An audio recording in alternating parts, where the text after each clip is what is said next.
السلام علیکم سامعین، 2 رجب المرجب کی تاریخ شروع ہو چکی ہے، 24 جنوری ہے۔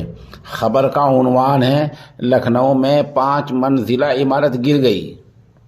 لکھنؤ کے حضرت گنج علاقے میں آج 5 منزلہ عمارت گر گئی ہے، جس میں 30-40 لوگوں کے دبے ہونے کا خدشہ ہے۔ ابھی تک وہاں سے 3 لاشیں مل چکی ہیں، 7 لوگ بے ہوشی کی حالت میں ملے ہیں جن کو ہسپتال پہنچا دیا گیا ہے۔ وزیر اعلیٰ یوگی آدتیہ ناتھ نے فوری طور پر اعلیٰ افسران کو وہاں بھیجا ہے۔ سماجوادی پارٹی کے لیڈر حیدر عباس کی ماں، ان کی بیوی اور بچوں کے دبے ہونے کی خبر مل رہی ہے۔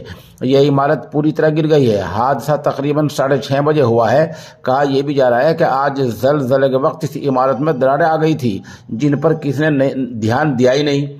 آپ کو پتہ ہی ہے کہ آج زلزلہ آیا ہے، اور زلزلہ جہاں NCR دہلی کے بہت سے علاقوں میں آیا ہے، ابھی کہیں کسی اور جگہ سے کسی بڑے نقصان کی خبر نہیں آئی ہے۔